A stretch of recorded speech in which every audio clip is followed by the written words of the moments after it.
Positive व्यवहार का चमत्कार। राष्ट्र संत पूज्य श्री ललित प्रभु जी की अमृत वाणी। जिंदगी ऐसी जियो कि जहां रहो वहां पर सब तुम्हें प्यार करे। जिंदगी ऐसी जियो कि जहां रहो वहां सब तुम्हें प्यार करे। जहां से चले जाओ वहां सब तुम्हें याद करे, और जहां पर जाने वाले हो वहां पर सब लोग तुम्हारा इंतजार करें। जिंदगी ऐसी जियो ताकि जिंदगी में माधुर्य गुला रहे। जहां रहो वहां लोग प्यार करें, जहां से चले जाओ वहां याद करें, और जहां जाने वाले हो वहां पर सब तुम्हारा इंतजार करें। अरे किसी को जाते जाते ये कहने की जरूरत नहीं है कि भैया मुझे याद करना। किसी को जाते जाते ये कहने की जरूरत नहीं है कि भैया मुझे याद करना। उसके साथ व्यवहार ऐसा करो कि वो आपको याद करने के अलावा कुछ कर ही ना पाए। उसके साथ ऐसा प्रेम भरा मिठासपूर्ण व्यवहार करो कि वो आपको याद करने के अलावा जीवन में कोई काम कर ही ना कर पाए। मेरे भाई याद रखना, दुनिया बड़ी गजब की होती है। जब कोई बच्चा छोटा होता है ना, जब कोई बच्चा छोटा होता है तो दादी कहती है, अरे इसके गाल तो बिल्कुल मुझ पर गए हैं।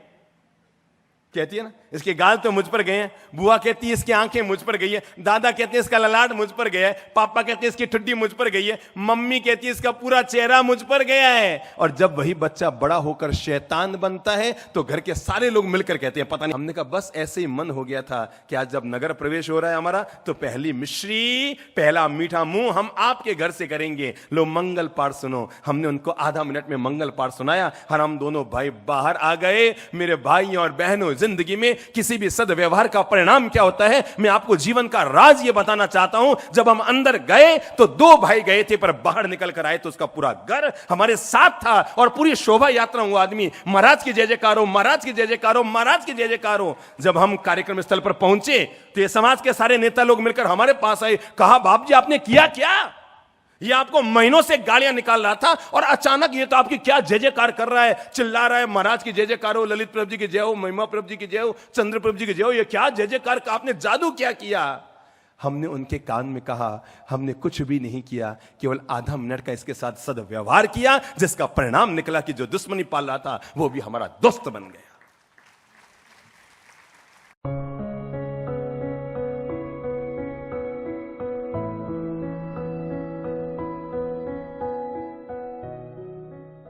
रामखोर किस पर गया है?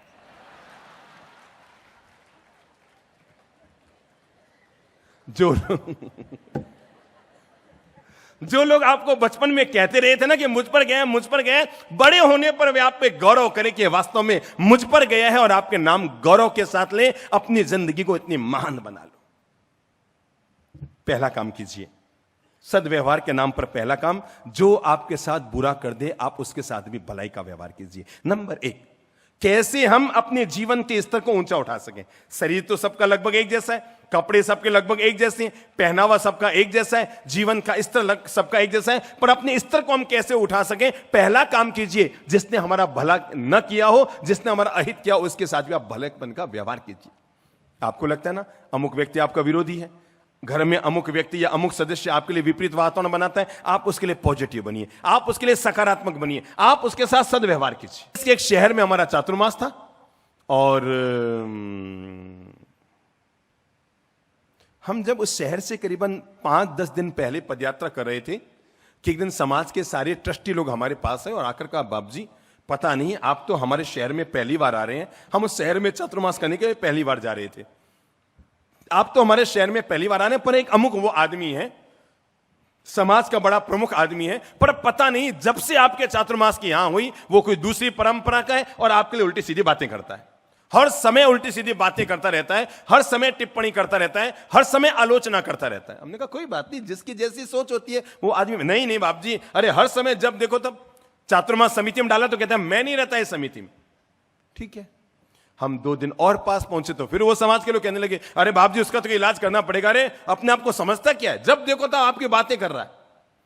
नगर प्रवेश की शोभा यात्रा थी तो लोगों ने कहा पूरा समाज आया है हमारा, पर एक वो व्यक्ति जानबूझ के नहीं आया। हमने कहा ठीक है यार, आप सब लोग उसके पीछे क्यों पड़ो, नहीं आया तो नहीं आया, आया तो आया, आप कहां लेकर उसको माथा लगो। शोभा यात्रा चल रही थी, करीबन 5-7 हजार लोग साथ में थे। और जैसे ही शोभा यात्रा बढ़ते बढ़ते बढ़ते बढ़ते शहर के बीच से गुजरी कि साथ चलते 5 साल लोगों ने कहा वो बाप जी ये उसी का घर है जो आपके आया नहीं ना है, जो आज भी नहीं आया, अंदर बैठा है पर वो शोभा यात्रा नहीं है और आपके बारे में बहुत उल्टी सीधी बातें कर रहा है, दिन भर आलोचना करता है, वो यही घर है उसका। जैसे ही उसने बताया यही घर है उसका, और हम दोनों भाई चंद्रप्रभ जी और मैं, उस समय हमारे पिताजी महाराज भी थे, तो मैं और चंद्रप्रभ जी महाराज दोनों हम उस घर में घुस गए। कौन से घर में? किसके घर में? जिसके लिए कहा ये आपकी बहुत उल्टी सीधी बातें कर रहा है। लोग अचंभे में रह गए कि चलती शोभा यात्रा को छोड़कर महाराज अंदर कैसे चले गए। हम अंदर गए तो देखा वो घर का मालिक यूं ही बैठा है, घर में सब अपने अपने काम में लगे हुए हैं, उसको कोई पता ही नहीं कि बाहर कोई शोभा यात्रा चल रही है, वो तो बड़े आराम से अंदर बैठा है। हम जैसे अंदर गए, हम घर में पहुंच गए, अब वो अपने आप को संभाल सौंग गए। अचानक ये क्या हुआ, चलती शोभा यात्रा में महाराज मेरे घर में आ गए। हम भीतर गए, वो एकदम हक्का बक्का रह गया, झट से खड़ा हुआ, हुक्म बाप जी प्रणाम। अरे हमने कहा बहुत बहुत भगवान आपका भला करे। बस ऐसे मन हो गया, आज हमारा नगर प्रवेश है तो सोचा सबसे पहला मुंह मीठा करने के लिए मिश्री हम आपके घर से लेंगे। वो एकदम भौचक्का रह गया कि महाराज मेरे घर में भी आ गए, मिश्री का भी कह रहे हैं। वो तो दौड़ा दौड़ा किचन में गया, उसकी पत्नी बच्चे बहुएं सब अंदर गए और फटाफट अलमारी में से मिश्री का डब्बा निकाला, मिश्री बाहर निकाली, लो बाप जी लो। उन्हें उम्मीद नहीं थी कि, उन्हें पता था किसी ने महाराज को बताया होगा कि हम ऐसा कर रहे हैं, पर उसने फिर भी, हमने जैसे का मिश्री, उसने झट से डब्बा खोला, मिश्री का टुकड़ा निकाला।